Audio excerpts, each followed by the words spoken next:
Hello. Hello and welcome to the Movie Bunker podcast. It's me, Chris. And me, Matt. You sound a bit husky, Chris. I have a cold. Oh. It's Snotsville where I am. The 1st of October. That's what the date is when we're here. Yeah, it's been a lingering one. I've had it for about a week at least. I've had, the typical man flu where you've got a bit shivery, a bit achy, headaches, sweats, and everything's pretty much hard work and not worth the effort. And any woman you bump into goes, "Oh, you got man flu." But I have a bullshit fact that you could throw in their tiny faces for this. Yeah. And this might be an internet bullshit fact, but apparently a study was done. This is all internet bullshit facts start with a study, don't they? A study was performed of 3 people. But no, they did a study and worked out that man flu is real, in the sense that what it is the males of the species tend to get colds worse for a short period of time than the female of the species do, and they reckon it harks back to our caveman days, where the female of the species would be looking after the children and the fire and stuff, which didn't involve them having to sort of physically exert themselves very much, so that they would then, they could have a cold for longer, and it wouldn't necessarily impact on their day-to-day activities. If a man had a cold for a long time, then they wouldn't be able to eat. It kind of sounds feasible, but also sounds a lot like patriarchal bullshit. Yeah. In terms of the Movie Bunker podcast, I forgot that's why we're here, isn't it, Chris? So I'm going to sniff my way through this podcast. So it's going to be a bastard for you to edit. That'd be nice. Not cutting out your sniffs. Your sniffs staying in. They are too frequent for me to even consider editing them out. Yeah, I'll do my best. I'll just drip out onto the keyboard. It's fine. Let it flow. Just take one for the team. Just let it flood out.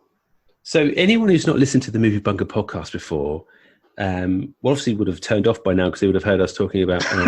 This isn't about films. Yeah, but essentially we take the world's worst films or critically panned movies and we review them with an open mind and a feeling that we might actually find the good things to say about them. And then in our sort of sister podcast that we also release on maybe every other week or when we feel like it, is when we take people from the media or journalists or film critics to talk about films that are dear to them or that they can defend the honor of. So maybe films that were critically panned by their peers, but they actually have a soft spot for. And so there's a nice little kind of like accompanying podcast that goes along with the main review podcast. And it's really worth delving into those back catalogue if you haven't already and listening back to some of them.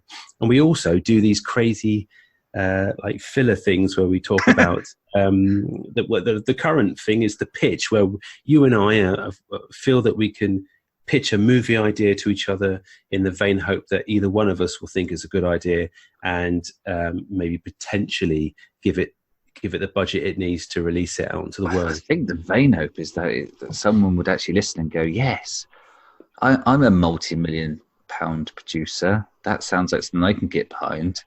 I need to give these guys money and not just steal their idea because they put it into a public forum. Oh, no. They would be decent human beings about it.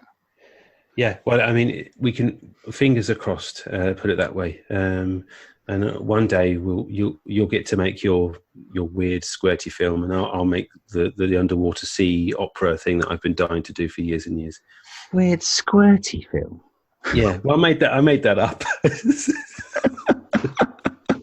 about a lost lost sea turtle or something that I'll tell you what we should do for the next couple of pitches is after, because we've got a couple in the background and a couple prepared, is that we should need to suggest something, an element that has to go into the following guy's pitch.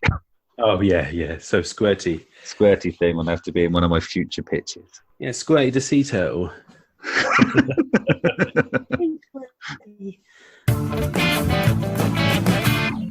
Right. So today's film. Yes, sorry, we did a film.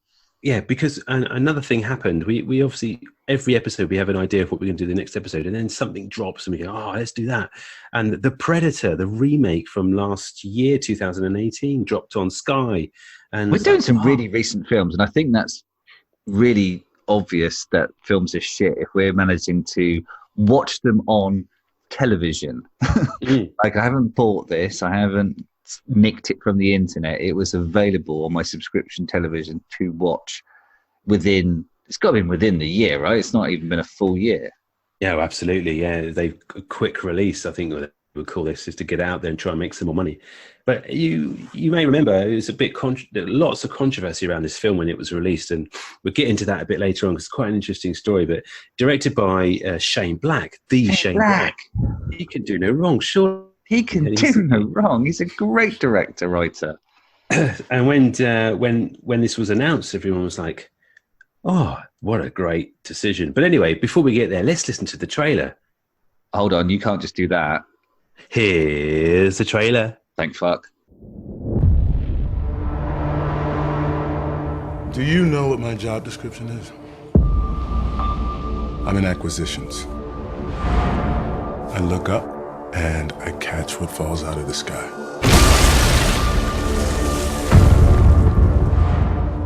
What's on the ship?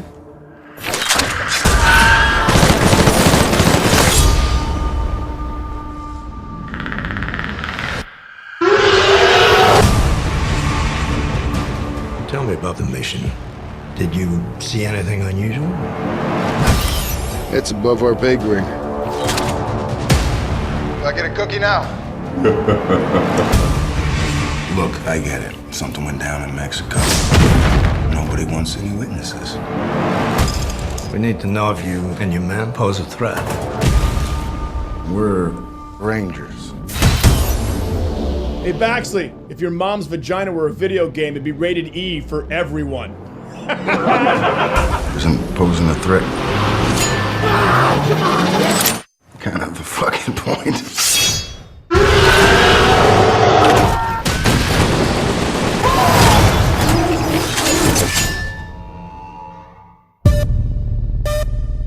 Predators just don't sit around making hats out of rib cages. They conquered space. But that's not what's on the horizon. Should I be worried? Riley. I think you know what is on the ship.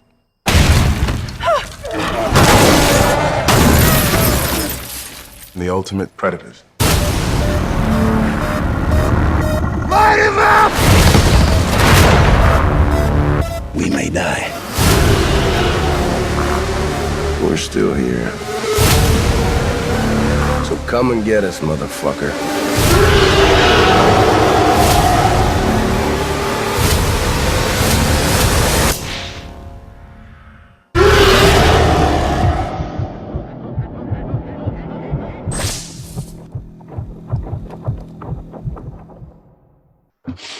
So I'll give you the quick plot synopsis, okay, of this, not a reimagining, but it's a kind of sequel, really. The Predator, when a young boy accidentally triggers the universe's most lethal hunters return to Earth, only a ragtag crew of ex-soldiers and a disgruntled scientist can prevent the end of the human race. In a nutshell, that's what it was. But I mean, yes, 2018, as we said, directed by Shane Black, who's got an amazing cinema. Yes, and a few of my favorite films. I mean, I think The Last Boy Scout has to be Bruce Willis's most underrated film and one of my favorite of those sort of 90s action fests that is probably not seen by a huge amount of people. It's brilliant. And then Kiss Kiss Bang Bang. I mean, Robert Downey Jr. should be just following Shane Black around and just thanking him constantly, because without that film, there is no Iron Man. You know, that saw the what's it called? Not the redemption. It's got a word, hasn't it? The The Downey Demption. The Downey Demption. There you go. That's sort of the start of the Downey Demption, and it is a brilliant film. And again, I think we've referenced it a few times in other ones of another podcast about how to do a certain style of film. The Happy Time Murders, I believe, we referenced it in, strangely, but it's really good films and like a good solid. I mean, there's a few in there, but apart from that, when this was announced, I was happy because the Predator, not the Predator, sorry, Predator. Jesus Christ, by putting the in it does not make it original. It makes it just tricky to find on the internet. Predator is one of the most watchable films ever. I think we often talk about Predator of just being like, if you're flicking through and it's on, and it doesn't matter what point it's on and at what time of night it is, you watch that fucking film. You don't carry on flicking. You are done. You have found what you were looking for. You are home. Yeah, and the fact that Shane Black was actually in it as well is a fantastic bit of I didn't realize it might be one of your little tidbits, but he was actually brought in. Like the acting role in it was just to sort of get him in there, and he was meant to rewrite it whilst doing it, and he never bothered because it was brilliant. I think it's one of those movies I saw at a young age. Obviously, this and RoboCop and things like Commando and Rambo. All the films that you probably you shouldn't have watched as a child. But I think this was a little bit later than those movies. But it's just amazing, and it's just claustrophobic in a way, but it's spooky. It's properly scary as well, and there's loads of mystery and bloody and a bit gory, but such a fantastic sci-fi. Yeah, and the tone shift is brilliant because I mean, in a world before the internet and 400 trailers before a film comes out and pre-screenings and pre-reviews and leaked on Twitter, before all that, you had Arnie in a film called Predator. You didn't really know what the fuck was going to happen in it. You just thought it was another Arnie film. And the opening quarter of the film is just pure Arnie film. It's just them, some bad guys. There's a little bit of a weird thing going on. Oh, what's going on? And then, whoa, there's an invisible alien hunter dude. Yeah. What they do and how they introduce that element to it is fantastic. I remember I had it on VHS, and there was a bit where I was thinking, because I used to watch it quite a lot on repeat sort of thing, and I remember I was thinking, you never see the alien like coming to Earth, but you do, and I just didn't have that. Bit, I just didn't have that bit recorded for some reason. My video started. Yeah, I don't think that must have been on one of the original sort of TV releases, because I think that's where I would have seen it. Because I remember watching it not too long ago and seeing the spacecraft right at the start and just going, I've never seen that before. Yeah. And I think it was always a big mystery as to how the alien got there, and I liked the idea in a way that there was no backstory to, or any kind of signage to say, there's an alien crash landed in the jungle. It was just it appeared, and the mystery surrounding that was phenomenal. Yeah, but, so the film was made better by a shoddy cut that we saw. yeah. But even Predator 2 with Danny Glover was pretty good, and it's in the same vein. It's something that you'll sit and watch because it's so over the top. It's got a very it's of its time as well. It's evolved with the movies that came out in that era as well. So it's got a little bit of Paul Verhoeven in it as well. I think it reminds me of RoboCop a little bit more than potentially the first one does in terms of tone and the violence and some of the tongue-in-cheekness of it. And then it all goes a little bit wrong. It's like it does. Everyone kind of knew. Everyone knew that Predator was an amazing character, and of course it had video games, and then there was comics, and then the Alien versus Predator thing was a thing. And because of that one skull that you saw in the ship in Predator 2, and everyone lost their shit. Yeah. But those two movies, the Alien versus Predator movies, are watchable, but they're are they watchable though? Because I mean, and I don't mind them. I don't mind them, to be fair. But the alien part of it is just so. Yeah. I suppose the two worlds don't really go together, I guess. But I can see why it's fun. Oh, well, it is fun because why wouldn't the Predator go after another lethal? Yeah, it makes sense, didn't it? He was a movie? hunter, and like they're obviously a bad thing to hunt. So it sounds like a cool thing to do. I didn't mind Predators, the more recent one. That was okay. That was kind of more back to the original, but they sort of flipped it on its head and put humans on their planet, so to speak. So like the hunting world. That film, I think, is a bit of an underrated gem, if I'm honest. I think that is very good. It loads of nods and winks to the original in terms of the cast and how they interact with each other and stuff, and the prisoner element to it's really good. The fact that they're on like another world is even better, and how they get there is never really fleshed out, from what I can remember.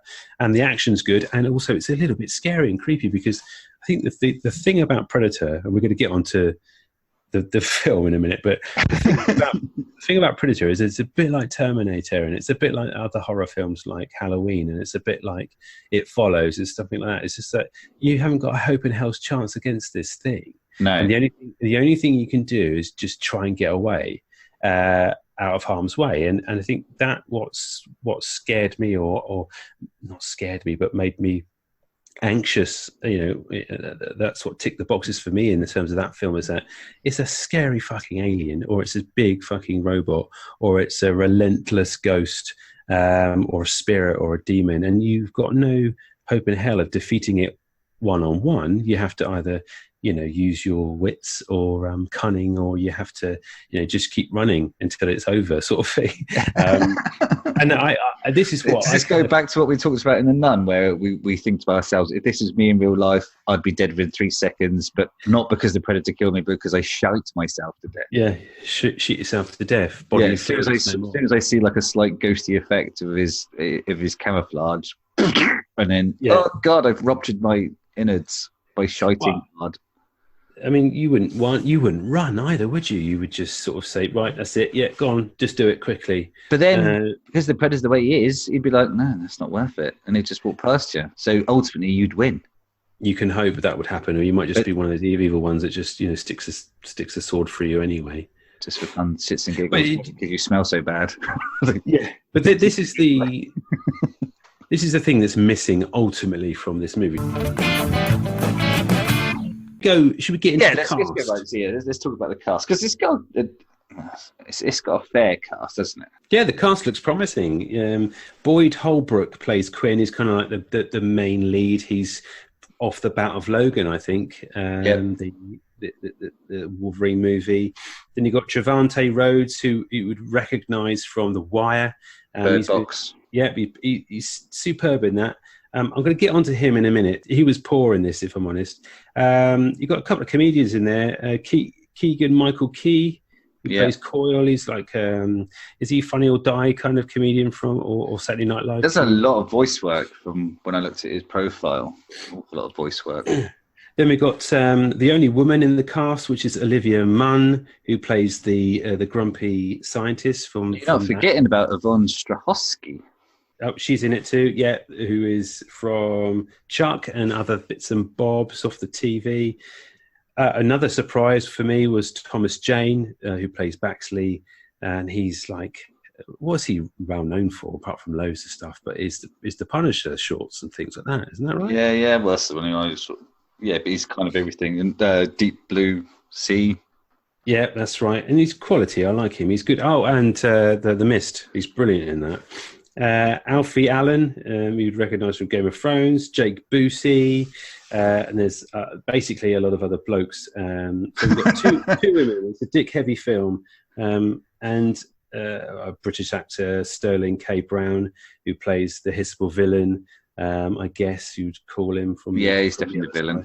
But there's Jacob Tremblay as well, who plays the young autistic boy, or the son of Boyd Holbrook's character. Yeah. He was from The Room, is it right? Is he a young child actor from The Room? Or yeah, and very good in that as well. Yeah, and this, he's... Wow. Can we talk about the child in The Room? We can. Right, so Shane Black was really adamant at the start that this was going to be nothing apart from an R. An R is an 18 in England. You know, you have to. It's going to be full on, back to the old school. You know, not trying to pander to the audiences. And I don't see where a child fits into that film. I don't see how it's useful. Like, the only reason you put a kid like this in a film with a character like this is if you want to appeal to children and give them a way into the film to watch. And it's not for that. This fucking film shouldn't be about that. You've gone, right, we want to make this an 18 film, then just go full on 18. Don't piss about with a fucking autistic child. It's just not on. Yeah, the autism angle as well isn't it? I mean, to be honest, you know, that cinema is starting to reflect a lot of these sort of social issues in characters now, which I think is fantastic. There's nothing wrong with having a child displaying autism issues within the film if it's doing something for the movie, and obviously it shows representation, which is what cinema should be doing in terms of this film can't pretend to be representation. On one hand, it's got the autistic child who, you know, they go, okay, we're going to make him, you know, useful. He's going to be useful at the film. He's going to basically solve some problems. And then on the flip side of that, they have a character with Tourette's that they just openly take the piss out of throughout the whole entire film. Yeah, and that's the tone. I think that the majority of the reviews that I remember when they came out at the time, the tone and how they, that shift between the two is ridiculous. But yeah, he's a plot device. He's a MacGuffin, isn't he? Because he's a walking, talking MacGuffin. It's how are we gonna? How's this story going to evolve, and how's the alien going to get into our sort of characters' lives? How's it going to work, sort of thing? And instead of thinking of an adult doing something or some device, they said no. A small autistic child is going to work out the algorithms to this gauntlet that's been found, and he's going to open up a massive sat nav, basically. But it's complicated. Like, when you distill down the first film, right, you distill it down, and you have two hunts. You have the initial hunt with the Schwarzenegger's character going after the what he believes to be a hostage situation, and then when that starts to fall apart, then you have them hunted by it. There isn't any subtext. There's no need for MacGuffins. There's nothing there at all. That's it. Distilled. Perfect. Everything else after that is just fucking basically one-liners and things that you quote for the rest of your life and scenes that you remember for the rest of your life. That's what they've done. They've just given you a route from A to B, and in between they've blown some shit up and people die a lot. And in this, they've just massively overcomplicated things. So can we go through the weird? I mean, obviously the plot synopsis was there, but like in terms of the actual structure of the film, which obviously will contain spoilers. We've never said this before because I think it's implied. But hey, fuck it. Let's break the bank and just tell people there will be spoilers coming up now. So at the beginning, we see one of the spaceships one of the Predator spaceships being attacked by another Predator spaceship. And then suddenly the first Predator spaceship opens up a rift, goes through it, but not open. It didn't do it earlier because it wasn't damaged. But as soon as it got damaged, it decided it needed to get away. And because it was damaged, it then crashes on Earth, which just happens to crash straight over the top of Boy Holbrook's character, Quinn. We just call him Quinn from now on. Quinn's character, who's kind of the Arnie in the film, right? Yeah. And he's there in the middle of a jungle. Well, is it in the middle? I think he's in Narnia because it's a jungle, but with a lamp. So he's gone through Narnia and he's hunting some people who happen to be hanging around the base of the only streetlight in the jungle. I'm sorry, please allow me to introduce myself. My name is Tumnus. Pleased to meet you, Mr. Tumnus. I'm Lisa Pevensey. Which, yeah, if you're going to do crime, kids, go somewhere dark because otherwise you're going to get sniped. So the ship crashes right over the top of his head.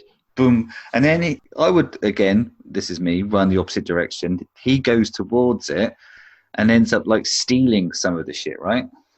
Yeah, he comes into direct contact with the predator, doesn't he? In the camouflaged predator, and that's why he's chosen later on to do the mission or whatever, isn't it? Because he's got but he kind of like he nicks an armband, a small ball, the little ball that makes you invisible, and a helmet. Yeah. And his theory for this is that no one's going to believe him if he doesn't steal this stuff, despite the obvious massively crashed spaceship behind it. Yeah, and then he FedEx it back to his house. Well, he FedEx the helmet. He chooses to swallow the unknown alien device. That's right. Puts the ball in his mouth, doesn't he? He swallows it down. Yeah. Now, I'm a parent, and you're a parent, and you know about the dangers of swallowing whole grapes, right? Oh yeah, no, that's a bad one. That's a bad one. So any future parents out there, anyone that's got a baby, this is a great thing now, is that no longer do you view grapes as a nutritional and delicious snack and maybe future wine.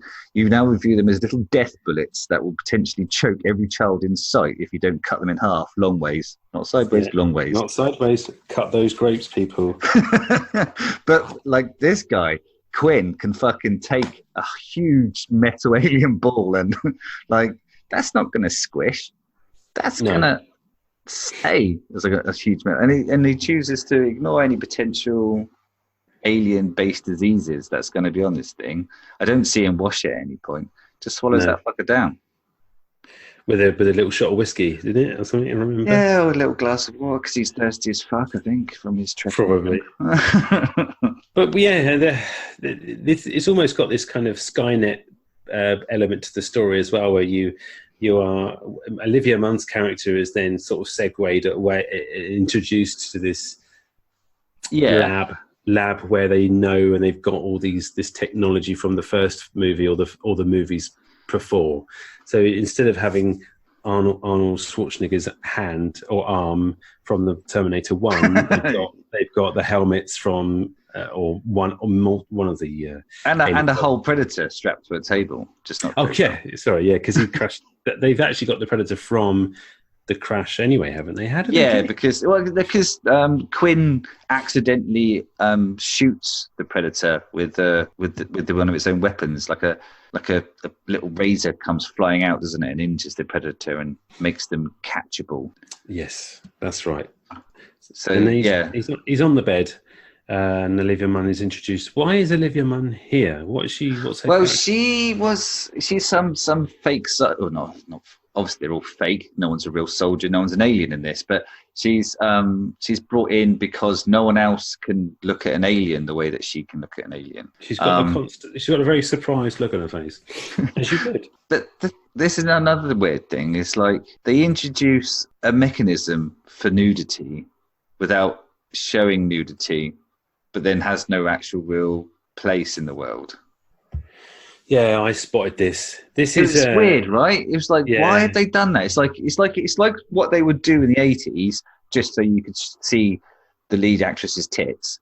Yeah, and they do in Starship Troopers, don't they, as well? Yeah, they have like a shower scene or something. But actually, unlike that though, but in Starship Troopers, that is the most non-sexual viewage of tits I've ever seen. And actually, weirdly, Gary Busey's in that as well. Not Gary Busey. Jake Busey. Me. Yeah. But they no one's kind of. I like that scene because it's what people would be like in those sort of situations. Just like, I need a shower. I'm whapping my tits out. No one's looking. No one gives a shit. Or your junk. Your junk is on show. And there's some junk. It was an equal opportunities bit of nudity, that was. But it was a titillation moment. That was what it's for. But this serves no purpose in this film. It's just a little weird segue. It's basically, to explain it, they have to get undressed to get they misted over in like a quarantined pod. Is that right? They go through a gate. But what they do is they this is a high-tech lab. There's like special doors, and there's like a table, and there's computers, and there's people in like perspex white suits walking around. But the person that made the decontamination booths only made them waist height. So it's like, clearly they thought to themselves, well, there isn't going to be any women in here. This is clearly a science lab, so only men will be here, and we don't mind seeing the others junk. How hard would it have been to just, perspex that all the way to the top? Or even have like a one in, one out situation, just so that, you could have a little bit of privacy. Yeah, it's utterly ridiculous. And that's why I think alarm bells were probably ringing for Olivia Munn anyway, from the very beginning. Eventually, this what happens is the alien comes back to life, doesn't it? It does, yeah. But not before we get our first zinger back to the Predator, where we have Olivia Munn's Casey Olivia Munn, Casey Brackett, proclaiming the Predator to be one beautiful motherfucker. Yes. In nod, wink, wink, wink, nod, nod. This is the first of about 3 or 4 direct references to things that have happened or phrases in the first film, and it is jarring and unnecessary and completely and utterly self-indulgent and horrible. I didn't like it at all. Yeah, but she wouldn't. And also, I'm not saying I know her character, and I know the thoughts behind the screenwriting and the script writing and everything. But it just seems like a ridiculous thing to say. Anyway, because it's clearly not beautiful. It is ugly. And it's ugly as fuck. Yeah, scary looking alien man. And I suppose she's saying it's beautiful because it's another species. It's never been seen before. So I can understand she'd be saying, "Wow, it's amazing. It's an amazing look at this amazing thing." Not a beautiful man. She doesn't look like the sort of person who would say "motherfucker." I'm sorry. I mean, that's not a nice thing to say. Oi, kiss your mum with that mouth. She is quite. I mean, to finalise Olivia's character, she is quite good in the sense of like she's not the hapless female in the film sort of thing. She is rather adept at everything she does. She carries the film. I think in my opinion of her, as she carries it, she's asked the audience. She's the one with thinking reasonable thoughts and thinking, what the hell am I doing here with these idiots, sort of thing. And she says that openly and honestly to all of them. These crazy crew of madcap ex-cons or ex-soldiers or something that she happens to then just be around. But one thing, going back to the nudity thing, I just wanted to mention when it all kicks off, when the alien wakes up, or the Predator wakes up, sorry, and this is after all this exchange with the evil alien keepers, the villains of the piece, saying we call it the Predator because of what it's been doing. And there's this really stupid, awkward exchange, and even great British actor that he is, Sterling Brown can't really grit his jaw anymore through this dialogue. It's really what a jaw, though. Yeah, I mean, you can just see his teeth through his cheeks all the time. He's gritting. It's an amazing jaw. I would kill for that jaw. He's gritting for England, that man.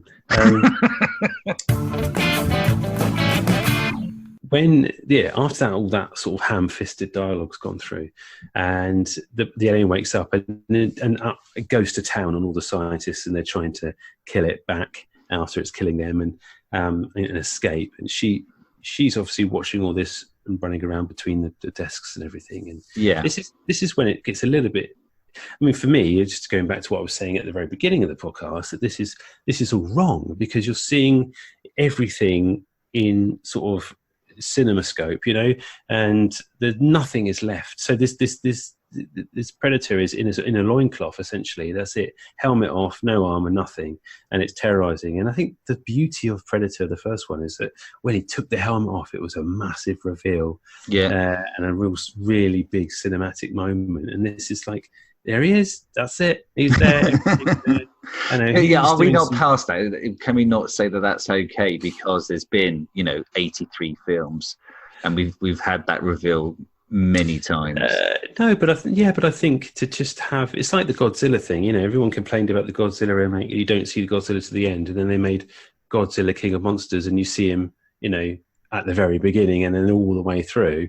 It's like, this is why show everything in the first 20 minutes?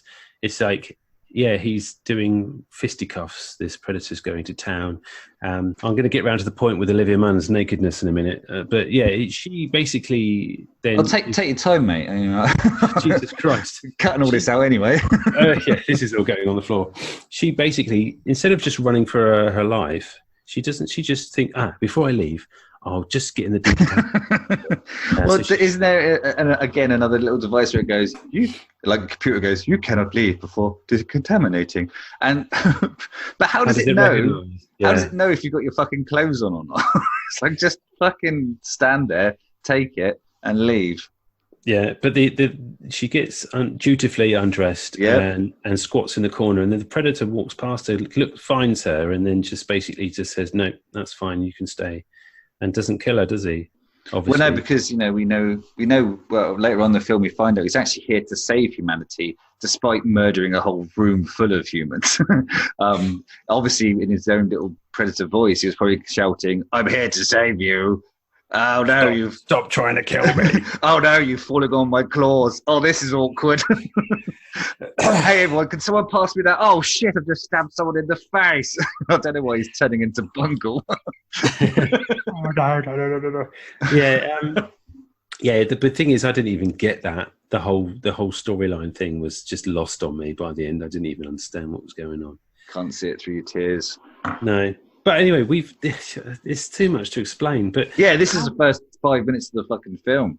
Yeah, let's get to the interesting bits with the child and this ragtag bunch of. Yeah, I think we have to, before we move on from this particular section of the film, we do have to say this is where you introduce to Quinn comes back into this. He's been arrested and thrown on a bus full of reprobates, which is where we meet Nebraska, which is Javant's character, Coyle, Lynch, Nettles, and Mr. Swear, whoever the fuck he was called. I can't remember his name now.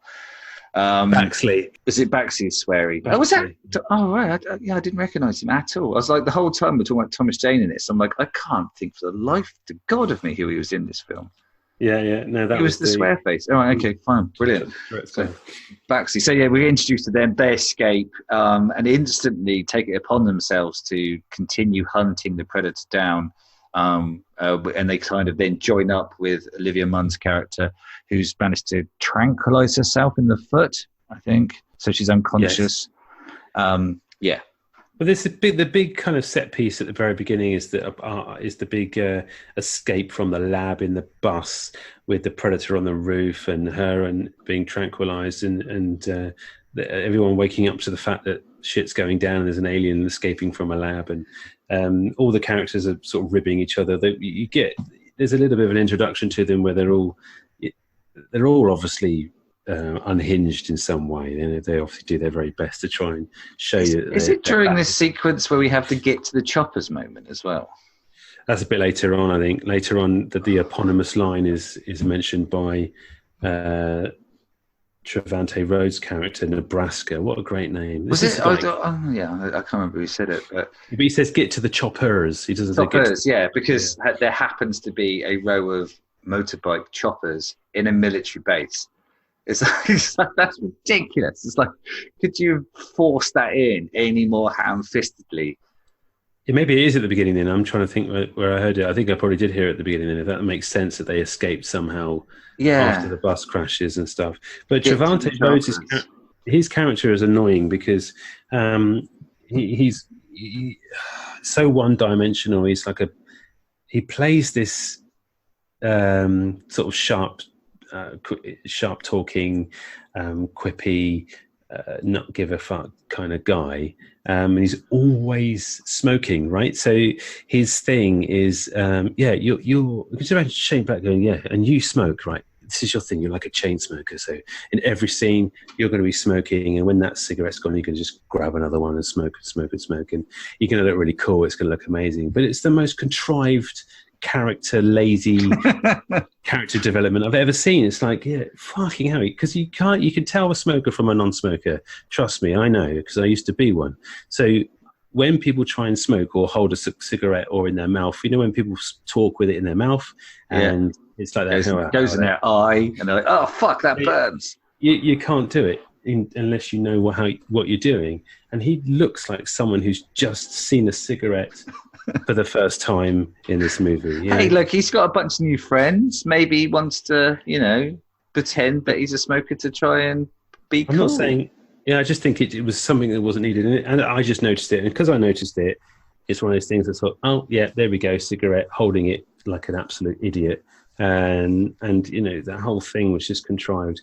And then you move on to Thomas Jane Baxley's the character with the Tourette's and how he's represented and as being just an idiot. And it turns out he redeems himself, and right at the end of the film, he sort of comes into his own when he's actually fighting again. That was where he was. That's where his skill was. That's where he was relaxed, and the Tourette sort of dies down, and you notice a shift in his character because he's comfortable on the battlefield, sort of thing.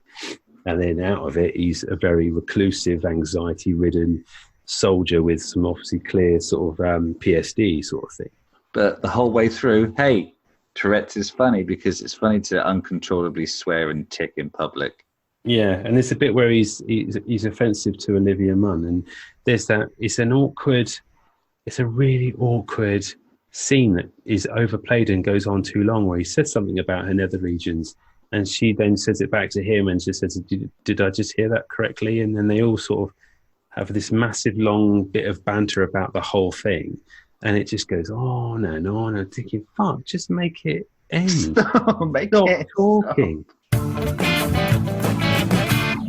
Okay, so then we get to the next plot device, which is Jacob Tremblay as Rory McKenna, Quinn's son, who we're introduced to as a special child, I think a child with Asperger's. We know this because he's good at chess. He's one of the good Asperger's, not one of those weird ones that we like to take the piss out of, but one of the good ones. They signpost it as well in all the sort of ways that he's sensitive hearing. He doesn't he gets scared of dogs when they're barking. He's timid. Yeah, he'll recognize the places where all the pieces from the chessboards. Yeah, whereas they were. It's like what's that film with Tom Cruise and Dustin Hoffman? Rain Man or Little Man Tate. Remember Little Man Tate? Yeah. I mean, Rain Man, and it's not. I'm saying it's not a bad film, but it's an outdated representation of that sort of thing, and or that condition. And this is almost like it's checking those boxes, saying, how did they do it in Rain Man? Let's copy that. It's like presenting the fact that every kid with Asperger's has some sort of super magical special ability. Imagine how shit that makes people without the magic side of Asperger's feel. It's like, oh, you got Asperger's. What can you do? It's like, I can become really distressed in a public place. It's like, oh, well, fuck it then. I'm not taking you to Vegas. Yeah, I'm anxiety-ridden social situations, and I've got, I'm claustrophobic. Everything else. I find it hard to find, to form human connections. Oh. All right, you can't count cards, no. Right, spill a pot of Tic Tacs on the floor and just say, how many's there? How many's there? How many's there? I don't know. I just can't do that sort of thing. You're making me anxious. So unfortunately, but luckily for the plot, Rory McKenna is one of those special ones with special magic abilities of problem solving. He didn't problem solve enough to not point his stolen Predator helmet at various parts of his address around the room. And I didn't know that the Predator helmets were connected. So the original Predator, the Predator picks up one of the old Predator helmets that are knocking around the lab and is able to sort of Skype, I guess, into his current Predator helmet. Yeah. And have a look to see where it is because he needs it. It's ridiculous. I mean, it's absolutely ridiculous. It's just a complete MacGuffin plot device, isn't it? These films should be so simple. They don't need all these layers of bullshit just thrown on top of them. It's just, Predator 2 probably went as far as you could go with like how much can you kind of obfuscate the obvious, which is that you are being hunted by something. And in this, they aren't. They just simply, they're not being hunted. They're trying to get it, and it's trying to help the humanity out some random fashion by randomly killing people. But okay, right, so back on track. So we're introduced to Rory. He's obviously special. He gets bullied a bit. Yeah, and then the shit that Quinn found in the jungle was posted to him. This is which we're saying. So the predator Skypes into it and then goes after him. Quinn, I don't know. Quinn somehow works out that he'll be going after his son, and I don't know quite sure how or why. So he goes there, phones his because it's estranged. They're always estranged. These are never good dads in these films. He's a lousy father, but he's a fantastic soldier. Is one of the lines. Yes, I think that's actually one of the lines. Yeah. So what? And this is another troubling scene for me. So Rory decides he wants to go out trick or treating because it's fucking Halloween, right? But he's been told he's got to stay in because there's a predator that's potentially chasing him down. So he's like, fuck that. I've got Asperger's. I can do the fuck I want, right? You can't stop me. And I've got this cool new costume. I'm going to go out as some random fucking space thing. But just wear the rest of my normal clothes. So he goes out trick-or-treating in the helmet. And then the two bullies he got bullied. Sorry, I forgot to mention it because, I naturally assumed you'd all know that because if you've got special abilities and you're at school, then naturally you're a bully. You're bullied. So... Yeah. That happened. So he's out trick or treating. He knocks on a door. They don't come down, and then he starts getting bullied. So he starts getting anxious. And then the guy that was in the house is at the window or balcony, and the fucking helmet shoots him dead and blows his fucking house up. Yeah. And then the bullies, they kind of get blown away by the massive explosion. This. Two shits is not given by this kid that he's just randomly killed someone. No, he runs off, doesn't he? He runs back home and just in time, I think, as well, to be rescued by his dad and his mates. Oh, it's bad, isn't it? Nothing's mentioned. Yeah, but also that's bad because in a way that the fact is we shouldn't be spending any time with a child character regardless of anything. It's just in the R-rated 18 movie that it is. This is like something out of The Goonies or Home Alone. It's it would be an interesting take on it if it was a 12 and he finds a special alien helmet that gives him powers and he accidentally does stuff. Yeah, that maybe shoots goo or something rather than flaming death. Yeah. So in that respect, it's just weirdly placed, isn't it? It's odd. It's so odd. It's like two films they've mashed together with the shit bits from both of them. Do you think he was trying for like an Amblin type take on things with this? But it's not. It's neither here nor there. If he's going for Amblin, if he's going for sort of like a Super 8 or a Stranger Things kind of vibe, then that would have been maybe a brilliant film as having some kids go up against a predator, because then you'd really be able to sort of play on that whole honor hunter that the predator kind of has throughout all of the films. He's never shot an unarmed person. I think this is the first film where he kills a woman. He always sort of leaves women alone. Generally, I think, because whenever he comes across them in films, they tend to be unarmed or pregnant.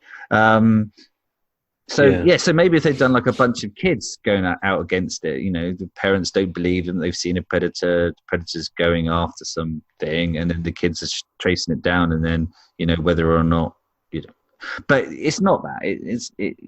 You've just got one child randomly thrown in there to solve some random problems, and it doesn't make any sense because they've got this whole department. Because Jake Busey in this actually plays the son of Gary, his dad. Character in Predator 2. Yeah. Even though it's not actually ever sort of really, despite the huge nods that they keep doing to other films, they don't actually mention that he's actually his son. But, you read the sort of plot notes and stuff, and he definitely is. So, they've known about these predators. They've, for 30 years, they've known about the language and stuff. And you're telling me that during that whole time, they've not managed to solve the language, and in the 3 seconds that Rory McKenna gets his hands on it, he's sorted it out. Yeah, and the other thing as well is you get subtitles for these for the predators when they talk to each other. Oh yeah. And that's not required. It's not required. We don't need to know what they're saying. Well, they shouldn't even. So, should we get to this like bit with the big? Well, I guess this is the switch up. This is like what we had in the first film. It's like we thought we knew what this film was, and all of a sudden, there's a big predator. Yeah, and who has dogs. This predator has dogs, predator dogs, who are badly CGI'd, I think, and he's bigger. Is he mixed with human DNA? Is that right? Yeah, there was some sort of experimentation to make an even better predator. I don't know how mixing a predator with a human would make a big predator, whereas two predators make small predators. Yeah, it's weird, isn't it? Unless there are no women predators and they do just sort of make themselves in sort of some sort of cloning technology or something. Wow. You've never seen a woman predator, have you? Maybe we have, Maybe they're all women. Maybe like the dwarfs, from Tolkien's world, where the dwarfs have beards, the lady dwarfs have beards as well, don't they? Yeah. Apparently. But yeah, a lot smaller than the predator, clearly, and drink a lot more beer. But the whole kind of thing. So this predator is sort of armorless and loinclothed and massive thing, and kills the like a traitor. Call him traitor predator, can't we? Really, because he kind of is a traitor to their race because he's trying to protect the human race, which is weird. Yeah. And then he's smashed up by the big predator quite early on in the film, which was a bit of a shame because what I liked about the Alien versus Predator film, in the one in like the Antarctic, was when the woman scientist joins forces with the predator, and they go on the hunt together because they know they can help each other out. And he makes her a spear and a shield out of bits of an alien he's crushed up. Yeah, is it worthwhile mentioning? And then at this point, the troubled third act and how often the fact that it got completely redone. So yeah, I mean, I think what you're suggesting in that, like, the humans teamed up with the predator to hunt super predator down is actually what was originally filmed, but test audiences didn't like it, so they went back and shot this shit instead. It doesn't make sense.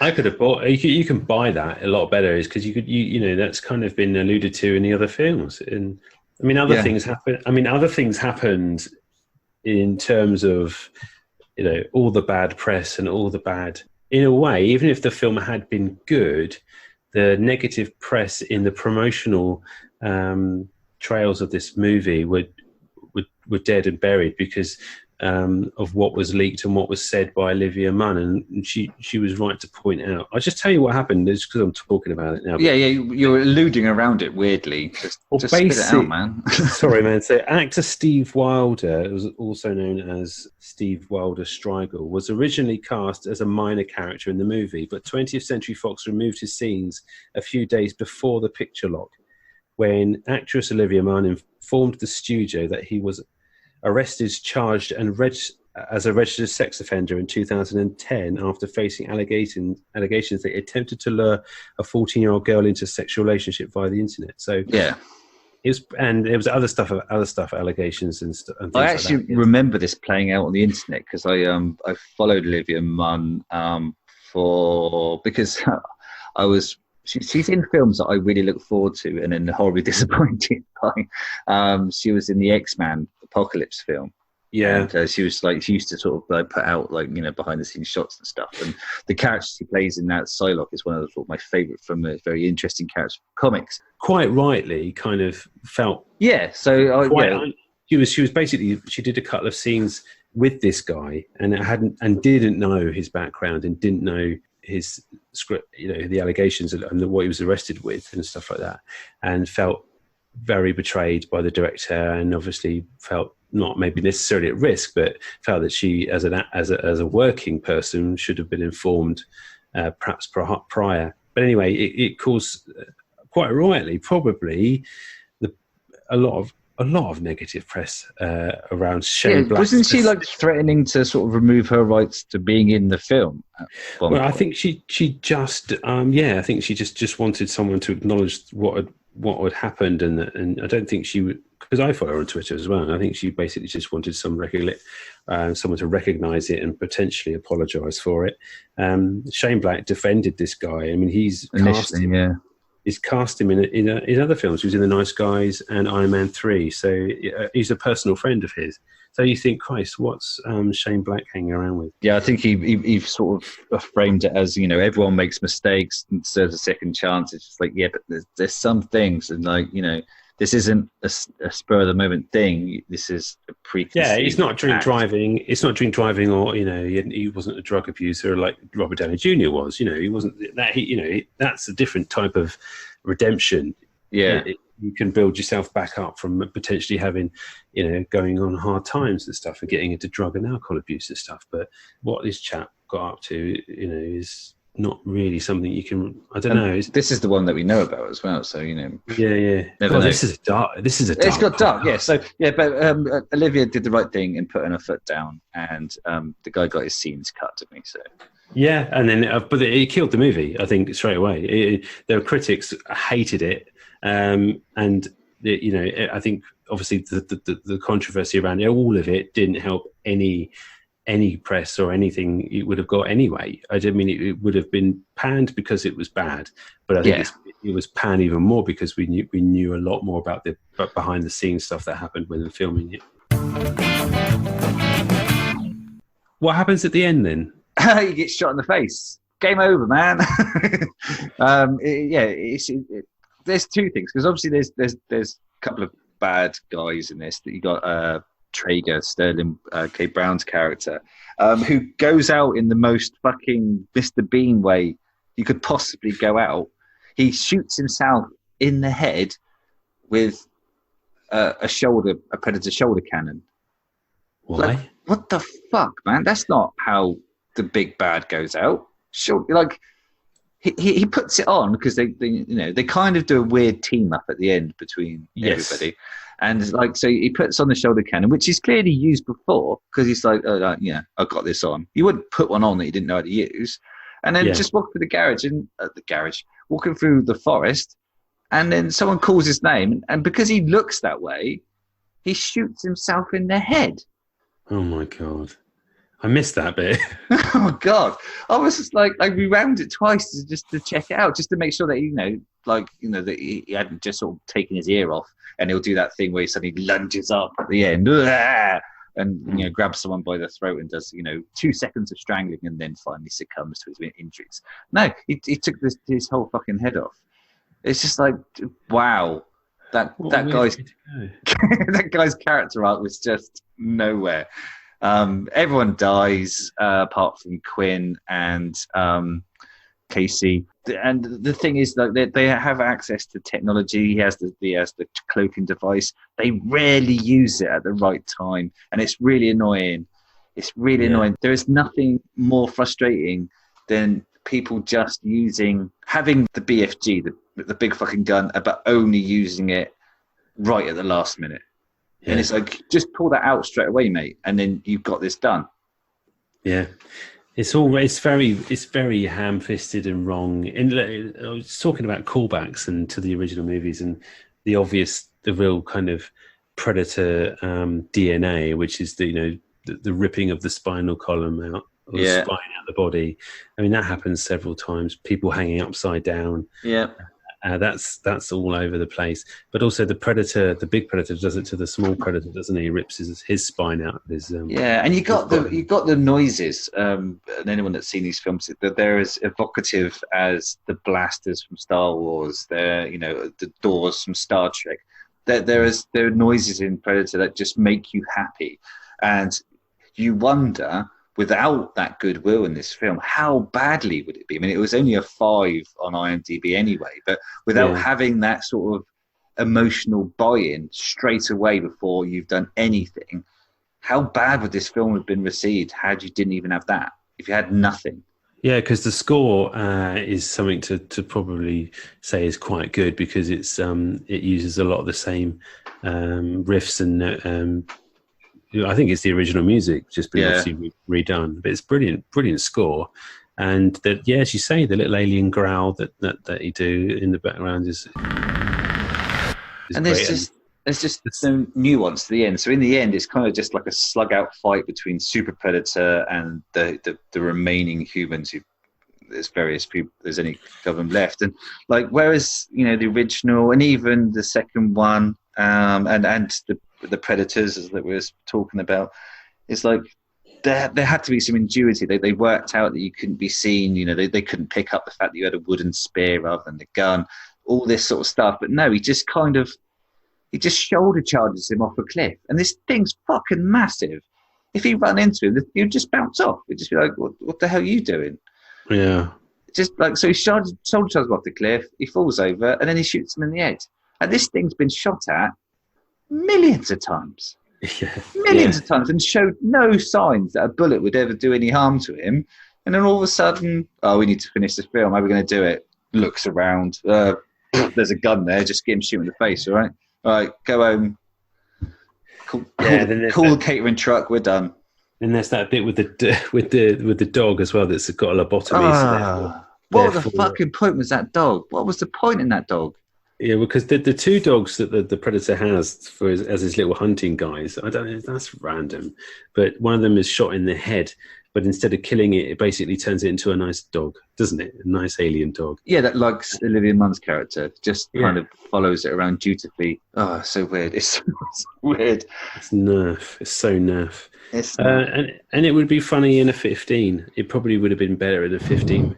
See this, but in the Amblin film that you would want to make, like in that the dog being friendly, and you could have a character that fed the dog, and then the dog's like, fucking hell, I've only ever been treated badly in the past before, you're my new master. Like that would have worked, yeah. But in this, no, it doesn't. Alien Predator dog becomes man's best friend, sort of thing. Work, but it ends, doesn't it? And then it ends with this weird thing, because we see on many little shots of this pod on the alien ship that's you don't know what's inside. They don't show you what's inside it, but the ship has been carrying. So the traitor Predator basically was carrying to Earth a special suit, right? Yeah. So I think the ultimate contrivance is the fact that the Predator that we originally see was actually coming to Earth, as we kind of mentioned. It was actually coming to Earth to save Earth from other predators. It was coming to deliver a device that would help Earth defend itself, because the predators have realised that we're about to kill ourselves through global warming. That's like the one political nod in this whole entire film, by the way. It's just like, we're killing ourselves, and the predators know this. So if only we weren't killing ourselves, and the predators would leave us alone. So they're going to come and wipe us out before we've had chance to kill the planet off entirely, so they can still come and do some hunting. I'm kind of on the predator's side here.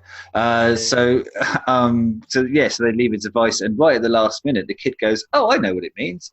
And they're like, "What is it? What is it?" And literally, as it's opening, it's a predator killer. And I, for one glorious moment, thought what was going to actually happen, that out of the pod would jump a fucking full xenomorph. Oh, yeah. And just start, like, killing people, planting fucking eggs like a big queen one. Because that would be a predator killer. If the planet was inhabited entirely by aliens, then they would, they wouldn't be able to come here anymore. They wouldn't bother, would they? No, but instead you get some sort of weird anime manga fucking wank fest of a suit. Yeah, it's got like it's got like a predator face mask, isn't it? And it's got like guns and it's like a Gundam suit, isn't it? Sort of thing. Yeah, a miniature version of it.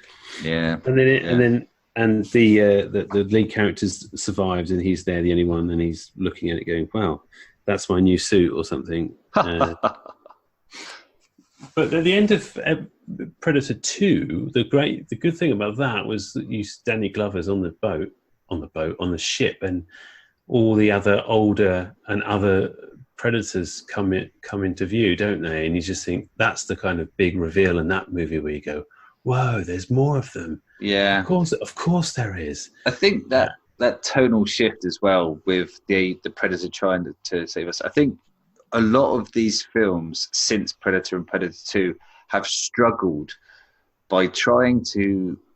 They've gone and looked, and people love the Predator character, so they've thought to themselves, how can we make this character more lovable?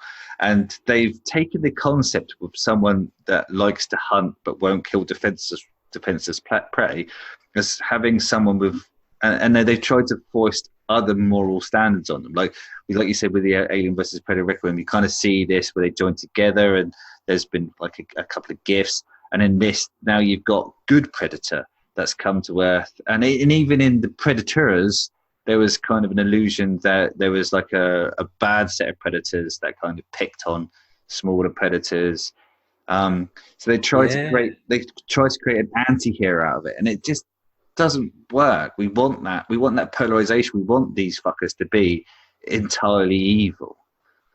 They work on that basis. It's like having fucking Freddy Krueger suddenly going, all right, I'm not going to kill people between the ages of 22 and 30 because, hey, everyone's got to have a hobby, but, I want to kind of be. But I think they actually did that with, they made him fight Jason, didn't they? Jason they did, yeah. So it's obviously something that Hollywood does. They think, we can make him more popular by making them an actual hero. And it's just, I don't like it. I don't like it. It's like comparing, you wouldn't all of a sudden say, all of a sudden I like wasps. Would you? I mean, wasps are great because ultimately wasps are here. They do a job. They are the predator of the natural world on our world, because wasps, all they're here to do is prey on smaller insects. We don't like them because they're a nuisance and they sting and we think they're attacking us. That's all we think.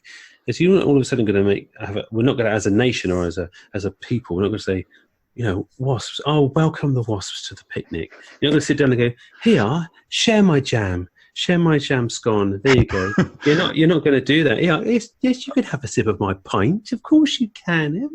I like the fact that at the end of the summer, wasps become like vagrant drunkards, just slurringly drunken around. Going, it's like that prick at the end of the party that refuses to leave. It's like, I fucking hate you all now. It's like, whoa, what are you doing? Calm down. We've all had a drink here. Yeah, fuck you. I'm going to sting you. Well, come here, you bastard. It's because they know they're dying. They know they're going to die. And so, they've got nothing to live for. So they fuck it. I'm going to sting you all. Hammered on rotting fruit on the apple tree. And I'm going to find one of you fuckers with an allergy. Fighty wasps, basically. Yeah, dick wasp. It's a good comparison for a predator. You're not going to change your opinion on what it's like having the aliens working with Sigourney Weaver in some sort of weird way. I'd quite like it if the predators did get like dickhead wasps at the end of the summer, and like towards the end of the film they were just kind of like wandering around going, well, fuck, just randomly killing people, rather than being all like stealthy and hunty, just kind of like bumping into patio doors, repeatedly smashing their head into a patio door, and then some old woman walks past and they just kind of stab her in the head and then go on. Job done. And then die under a tree, drunk on cider.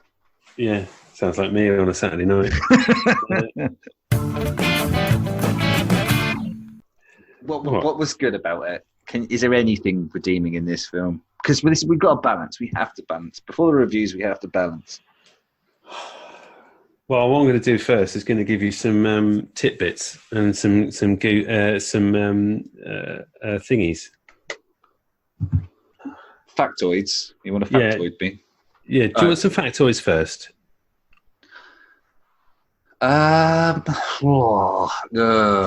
Right. Before you answer the question, when Casey Brackett, who's Olivia Munn's character, first enters the lab and is examining the recovered predator items, one of the shelves in the background contains a xenomorph tail spear from Alien vs. Predator 2004. Yeah, there's loads of little bits in the background, weren't there? Sorry about that, that's a crap one. Benicio del Toro was originally supposed to star as the lead role, was replaced by Boyd Holbrook due to scheduling conflicts. Dodged the bullet there, didn't he? I don't think he could have rescued it either. There's a goof here. Early in the film, Traeger shows Brackett a photo from the 1987 Predator encounter, the first film. Yeah. The photo is a still of the Predator from the first movie, taken from when the Predator decloaks coming out of the water. Considering the only person who survived seeing the Predator uncloaked was Dutch, who did not have a camera with him.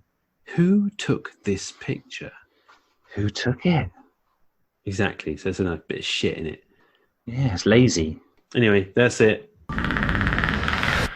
Right. Now we can talk about what we thought about it. So you asked me a question before I delivered those amazing segment there, which is what I live and die for every time we record, because it's a maximum effort for me to go through the IMDb pages.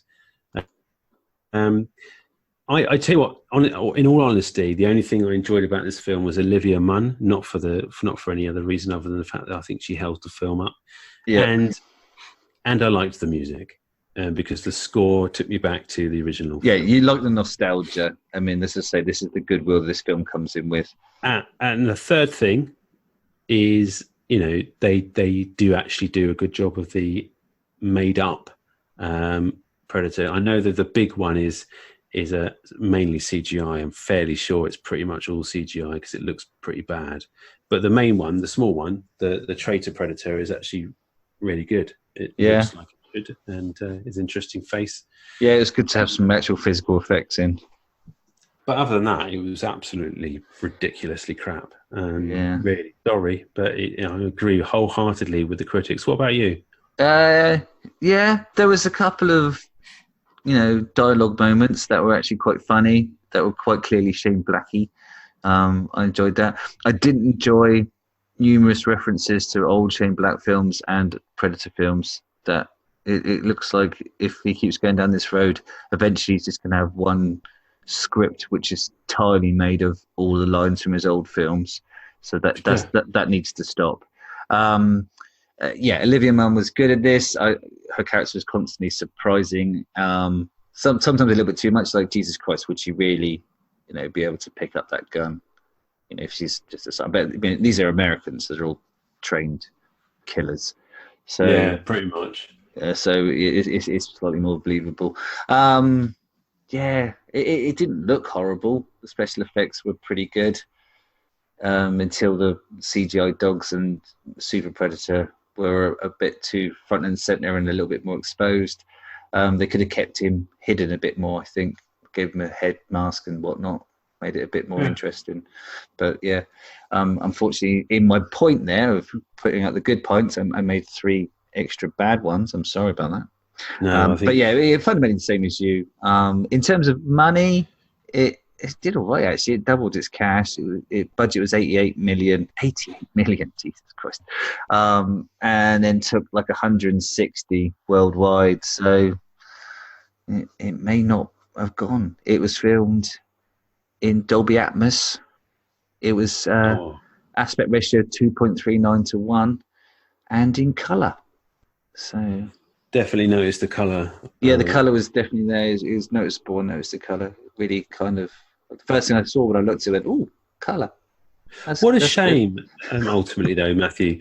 What a shame, because, I had high hopes for this movie. And, we all did, Chris. We've all been hurt again. We've all been hurt. I don't think it'll end here. I think it is in the right hands. They could do something else. But the problem they'll have is, what we wanted essentially was the original movie. Did you pitch in one of your top 5s Predator on a thingy boat? Was that no? It was Alien, wasn't it? It was Alien on a galleon. Yeah, I think set in. I think Predator. I think that's what we have to do, because obviously you mentioned that scene in Predator 2 where they all come out and one of them gives him the old musket, doesn't he? Yes. It's like, take it back to that. I think that'd be brilliant. Yeah, maybe go back in time, or maybe World War or something, like a World War I or World War II. Yeah, during those, because it always said, like, the first one is like, it happens during periods of conflict, the summers and stuff. Take it back to sort of the Boer War. It's weird because I can hear the drums. You can. We're just talking about it.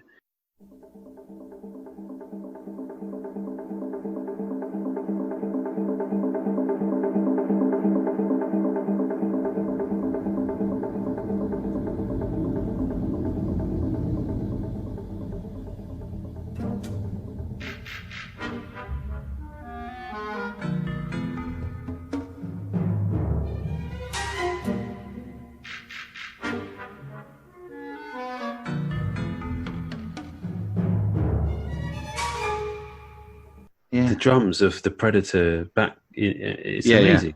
Just some of those sound effects. And the sound of him cloaking and decloaking and just changing the his vision from thermal to heat and all that, all night vision and stuff. It's just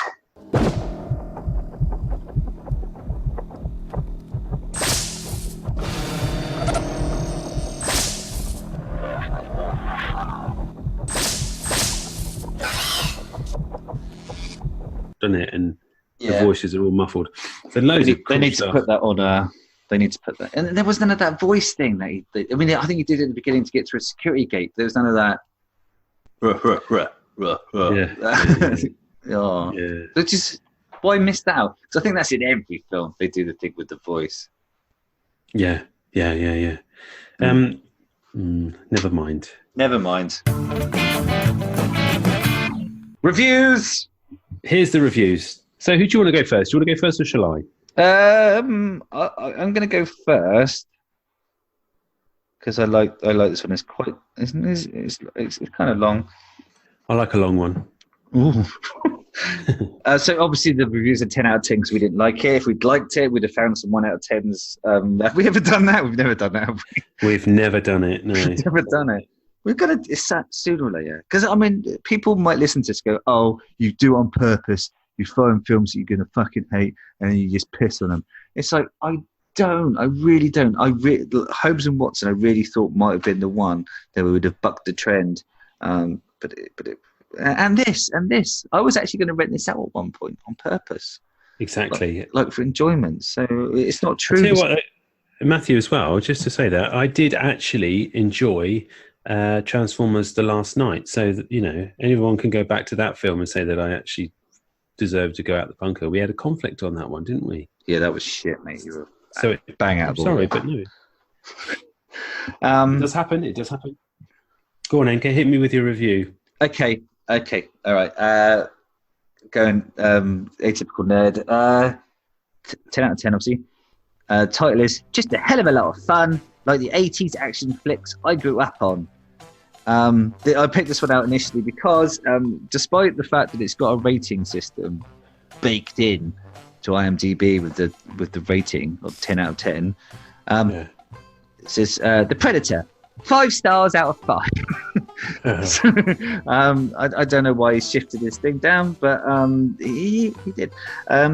The 4th installment of the Predator movie franchise, which began in 1987, the 6th counting 2 Aliens vs. Predator movie. This one was directed by Shane Black, who co-starred in the original, and it was co-written by Black and Fred Decker. Blacker Decker. He didn't put that. It's just a very English reference to some power tools. It's about a group of ex-soldiers who team up to stop alien invaders called, let's put this in brackets, Predators. It's like, well, hold on. You guessed it. This is the name of the fucking film. From killing a special young boy with Asperger's and destroying a small town in the process. And then the film stars, it's just listed out the cast, some bizarre padding reason. It's received mostly negative reviews from critics, but it's expected to do well at the box office though. I loved it. It's ridiculously violent and full of witty dialogue and lovable characters, like only Shane Black can deliver. The story also revolves around the Predators knowing humans are going extinct soon due to climate change, and they want to collect someone with Asperger's because they know that people on the spectrum are the next step in evolution. Someone, I think, that's maybe. the plot point that I missed at the end. Yeah, there you go. Yeah. So I really like that about the film as well, but mostly it's just a hell of a lot of fun, like the 80s action flicks I grew up on. There you go. 76 out of 195 people found that helpful. That's quite a good review, actually. And the plot point that he talks about, or he or she talks about, is something I missed, but I remember them now saying that the autism and the Asperger's is an evolutionary step. And that's why they wanted, and that was interesting. Okay, mine is a 10 out of 10 also, obviously, and it's called Best Predator Movie. So Decker's coming back for this one, and it seems fitting that I do our old friend, Mr. Schwarzenegger. This is the best Predator movie so far. As for the reviews that get posted, I am so disgusted at the fact reviews have people who use multiple profiles to post bad ratings for something that is great. The thing is, These days, security with websites and apps is crap, and it's easy for people to pull off this shit behavior. This movie is great. I do hope to see a continuation to this, considering how it ended with the need to be continued. The end. So, well, hold on. So he actually thinks that the only reason this film's got a low rating is because the security on websites is shit and people have put multiple bad reviews on, but it's all the same people. Yeah. I mean, it's weird because if that I know that happens. It happens a lot because it happened to most recently with Captain Marvel, with loads of apps. Yeah, well, it got pre-reviewed, didn't it? Loads of twats, negatively. But people do go on to films they like and big them up if they want to. But why would anyone go out of their way? I mean, surely there's people that don't do that sort of thing. No. The best line in this review, though, is the bit at the end because it doesn't make sense. I just want to read this out again. This movie is great. I do hope to see a continuation to this, considering how it ended with the need to be continued. There's a lot of need for continuations in there, I think. Yeah. Very desperate for the continuation. He wants to see the Gundam suit mowing down predator after predator, turning predator in. It's just not going to work. No. We need to be the underdogs in all these films. We need to be the underdogs and the fleshy ones, nothing else. That's it. Yeah. That's how it works.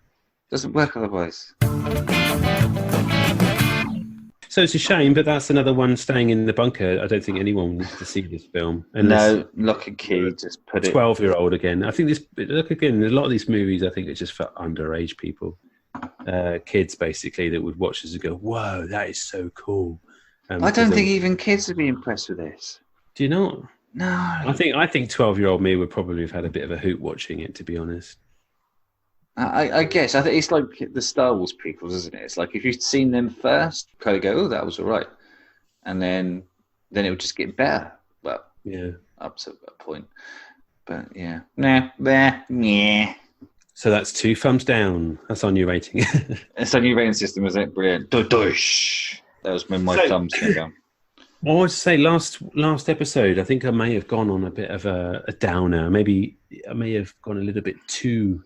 what's the word when you pleady? Too pleady. Oh, yeah, you begged like a bitch. I begged. And I'm hoping that when you do this edit that you'll put some suitable music behind this bit because this is like, I need some sort of rousing music or some music to help. Like a call to arms. Or maybe something, maybe move people emotionally into wanting to do something. Okay.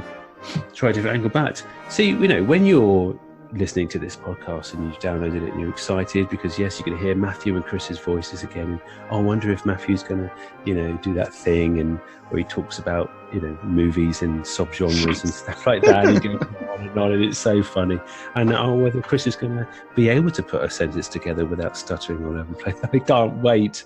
And so you'll sit down, you'll download it, and you think, Christ, it's all the effort they go to edit this and put this together, and the very least I could do is pop on to my internet provider, to my app provider, and I would then give them a rating and write a really good review just to say, hey, look, you're doing really well, keep going. We need to hear more of Chris and Matt and Chris in our ear holes. And then, it would make us happy. Follow us on Twitter, follow us on Facebook page and on Instagram. Get involved with all our chit chat. Make us feel like we're doing this for not just for ourselves, but for you guys out there as well.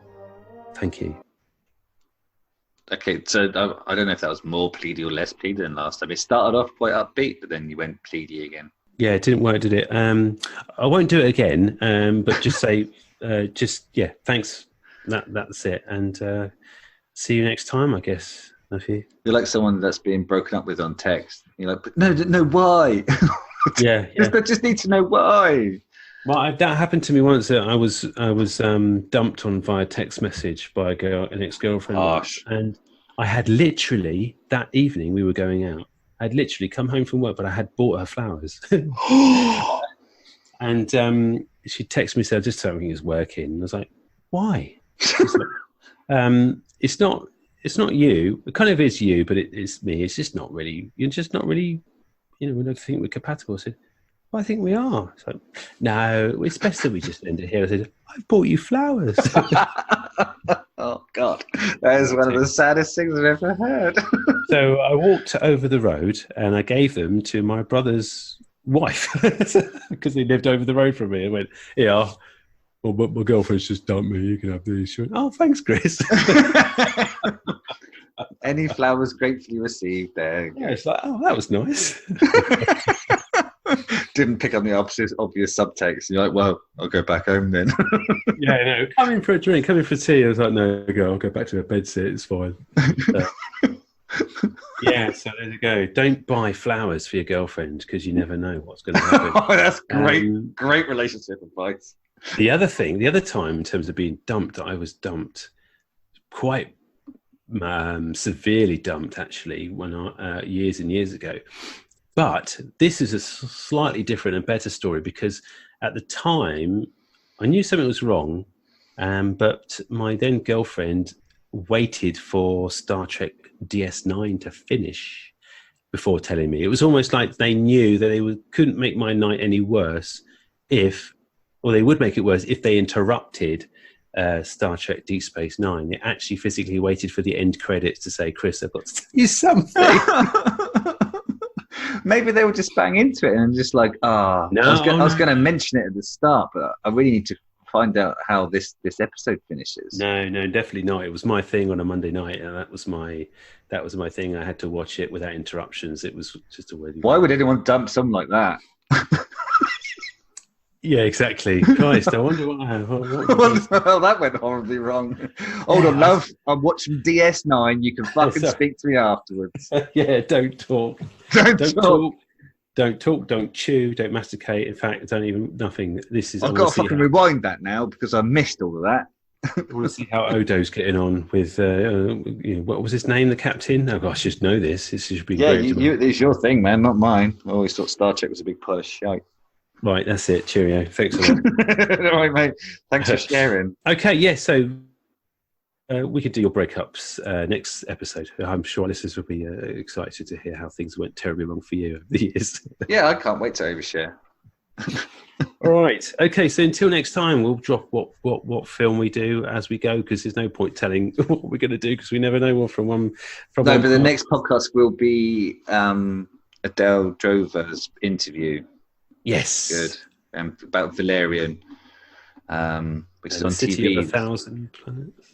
It's not a city. It's a City of 1,000 Worlds, I think. I don't know. It's just I've got a real black spot for that film title. I'm just going to call it Valerian, and Valerian. We'll leave it at that. And it's on TV. You said it's on TV soon. Yeah. It's Film 4 preview because it was a Film 4 film, wasn't it? It was Canal Plus Film 4 little gigs. Oh, right, yeah. Well, until next time, then. I look forward to that one. Yep. Take care. Bye. Bye. Ciao.